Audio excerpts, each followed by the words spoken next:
এটা ফ্লোরেন্স গ্রুপের একটা ডিজাইন স্টুডিও, শিশু পরিবহন। আমরা এখানে বাচ্চাদের অনেক ধরনের প্রোডাক্ট নিয়ে কাজ করি, একদম প্রোডাক্ট ডেভেলপমেন্ট থেকে শুরু করে স্কেচ থেকে শুরু করে artwork development, print development, fabric development থেকে শুরু করে হ্যান্ডমেড টয়েজের কাজও আমরা এখানে করে থাকি। এখানে আমরা বেসিক্যালি নন ট্র্যাডিশনাল আইটেম যত ধরনের আছে রেগুলার আইটেমের বাইরে, নন ট্র্যাডিশনাল আইটেম অ্যাজ ইন ধরেন আমরা এখানে বাচ্চাদের থোপ থেকে শুরু করে traditional salwar kameez, shirt pant সব ধরনের কাজই আমরা করি। যদি কোনো প্রিন্ট ডেভেলপমেন্ট করার থাকে বায়ারদেরকে আমরা সেই সাপোর্টটা এখান থেকে দেই। আবার আমরা এই প্রজেক্ট এখান থেকে এমব্রয়ডারি ডেভেলপমেন্ট থেকে শুরু করে সব ধরনের সাপোর্টই বেসিক্যালি দিই, মানে রেগুলার প্রোডাকশনের বাইরে যত ধরনের সাপোর্ট একটা বাইরের প্রয়োজন হতে পারে। প্লাস এটা আমাদের একটা এক্সপেরিমেন্টাল ডিজাইন স্টুডিও।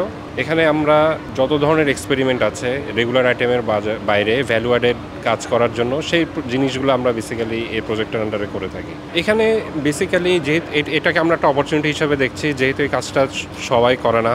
যেমন এখানে আমরা হ্যান্ডমেড ডল নিয়ে কাজ করি, এই কাজটা যেমন বাংলাদেশে খুব অল্প কিছু মানুষই করে, তো এই প্রোডাক্টটা আমরা এক্সপোর্ট করি। আর আমরা এখানে অনেক ধরনের ভ্যালু অ্যাডেড কাজ করতে চাচ্ছি। আমরা লোকাল ফেব্রিক যেমন হ্যান্ডলুম ফেব্রিক যদি বাইরে রিকোয়ারমেন্ট থাকে তাকে সেই ফেব্রিক আমরা ডেভেলপ করে দিই। আমাদের অনেক কাস্টমার আছে যারা এখানে আমাদের কাছ থেকে ভেজিটেবল ডাই ফেব্রিক চায়, সেই ধরনের সলিউশনগুলো আমরা দিই। বেসিক্যালি বাচ্চাদেরকে নিয়ে যত মানে প্রোডাকশনের পাশাপাশি যত ধরনের সাপোর্ট দরকার সেইগুলো নিয়ে কাজ করার জন্যই বেসিক্যালি আমরা প্রজেক্টটা শুরু করেছি।